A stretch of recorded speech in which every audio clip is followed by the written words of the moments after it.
So just to illustrate what we've just covered in terms of adjusting entries, and I gave you the 7 adjusting entries, I want to take some time now to further illustrate these adjusting entries by reviewing a couple of the examples at the end of chapter 3.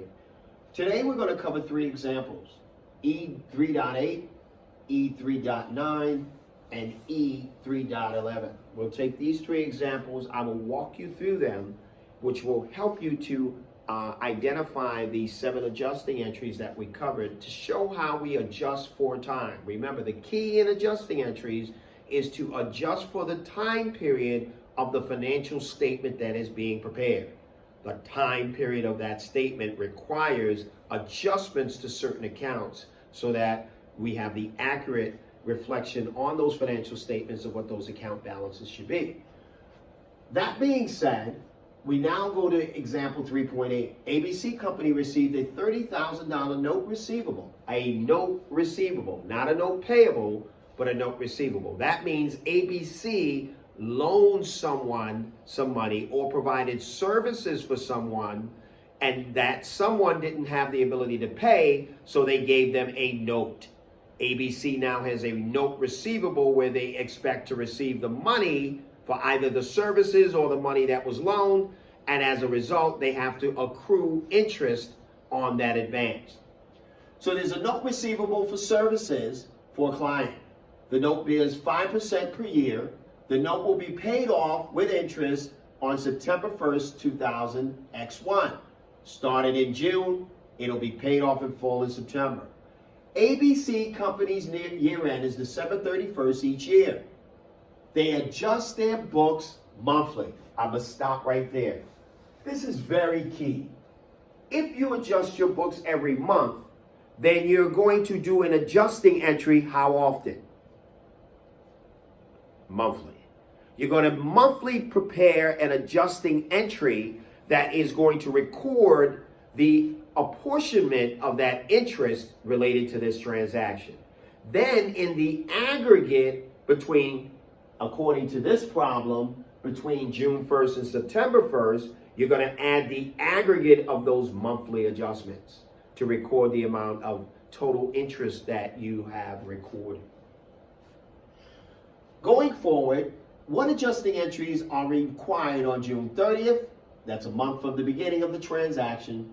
June 31st, a month following the June 30th, and August 31st of this transaction. Let's look at it, because we know that the journal entry in June will be the same journal entry in July, which will be the same journal entry in August, because they're done every month. Same dollar amount, same journal entry.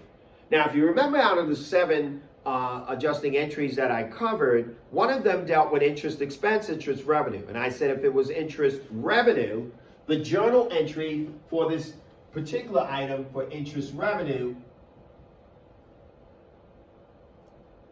is going to be a debit to interest receivable,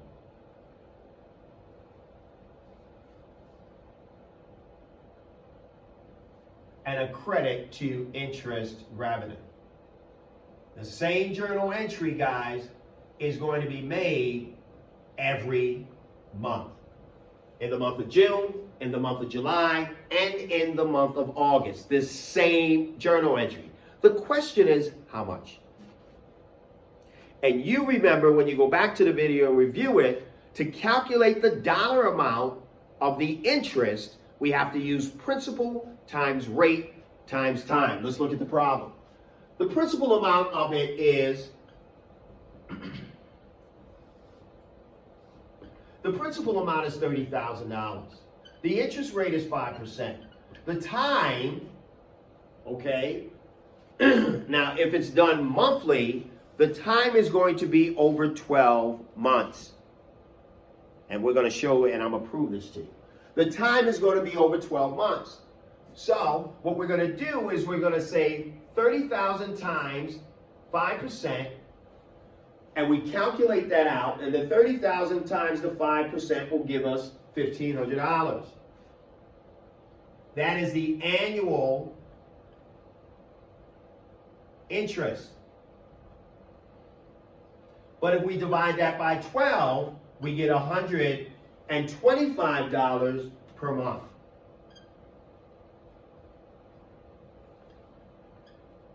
So each month we're going to accrue $125. All right? Each month we're going to accrue $125.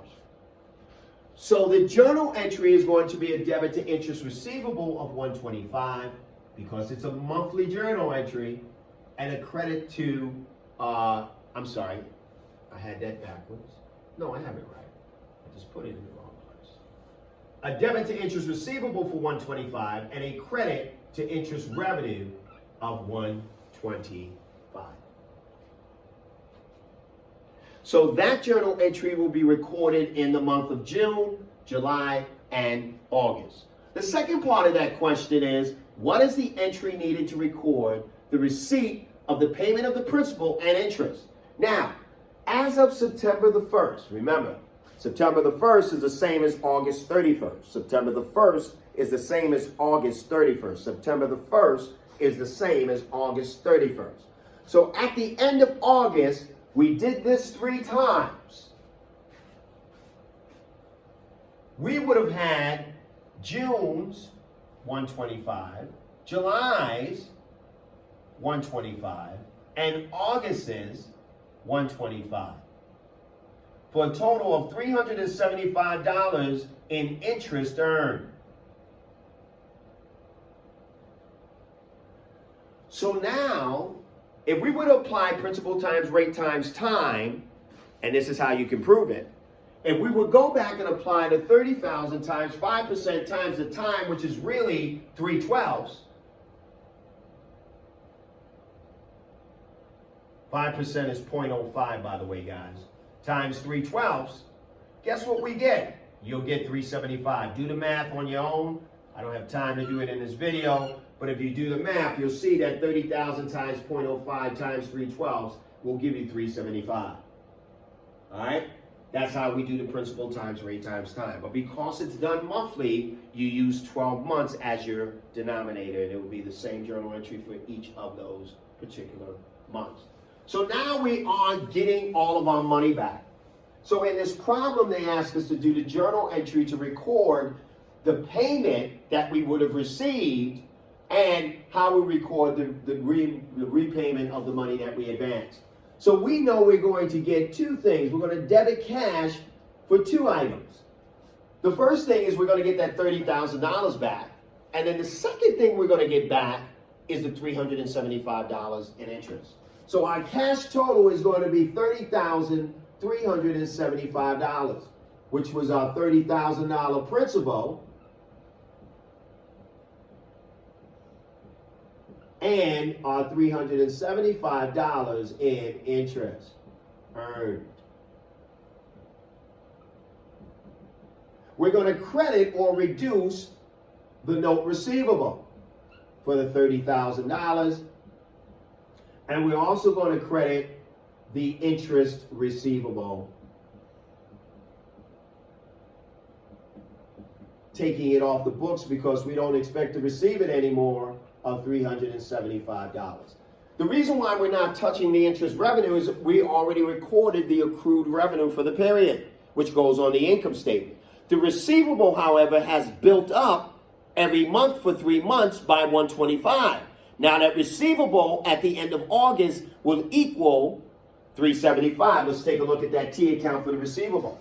So now we have a T account for interest receivable, which we know is going to be an asset because it's a receivable.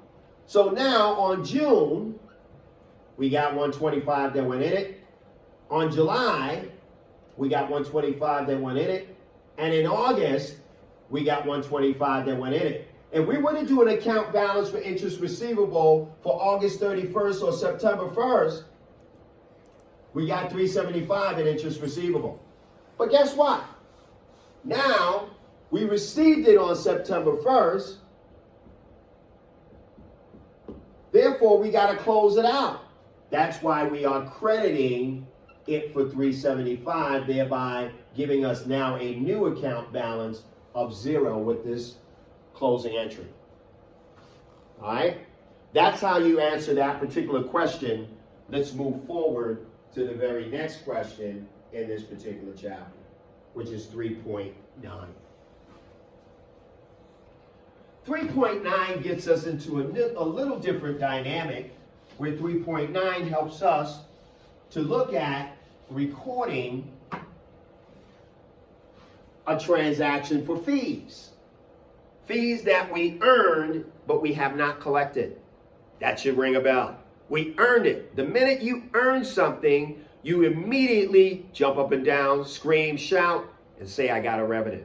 Because you earned it, because you provided a service or you sold a good. And here we provided a service on July 1st. Fees were $40,000. The fees had not been collected. We didn't get the money. Immediately you should say, accounts receivable. I didn't get the money, but I earned it, accounts receivable. As of July 31st, assuming I prepare my adjusting entries every month, what's the adjusting entry on this July 31st? So on July 31st, I am going to debit accounts receivable for the amount of $40,000, and I'm going to credit what? Revenues or client services.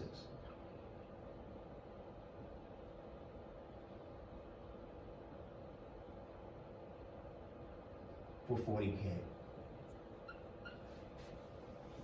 We can now move on to the next problem, which is problem 3.11. Let's take a quick look at that particular problem. In this particular problem, it says the unadjusted trial balance, which we've talked about previously. Unadjusted trial balance. That means prior to making adjusting entries, these were the account balances. The account balance for office supplies was 11. The account balance for income tax expense was 85. Prior to adjusting entries, these were the account balances. Now let's read the problem. A physical count of office supplies on May 31st showed office supplies on hand was 5,000. So office supplies went from 11,000 down to 5. Income taxes through May 31st were determined to be 112,000. Prepare the adjusting entries. We are now seeing that we have to adjust something from an unadjusted account balance to a true balance based on transaction analysis. So now office supplies have gone from 11 to 5. So they've decreased. All right? So we need to now decrease office supplies by $6,000. The adjusting entry there will be a debit to office supplies expense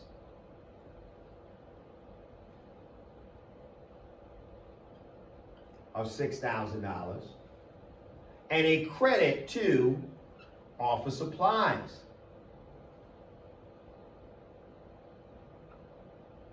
of $6,000. We have now, if you did a T account for office supplies,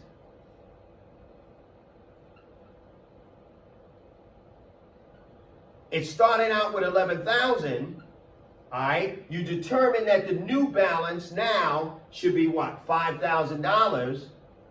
We have to then credit it for $6,000, which is the adjusting entry, to get us to this $5,000 account balance.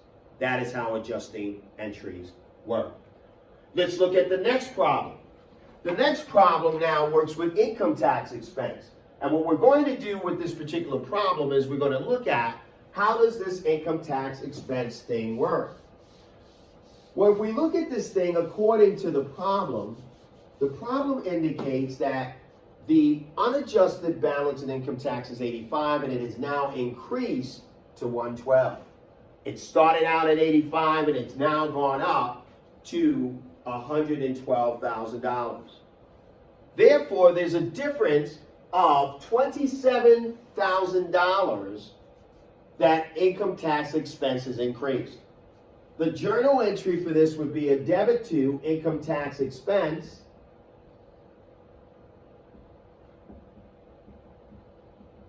for $27,000 and a credit to income tax, you got that right, payable.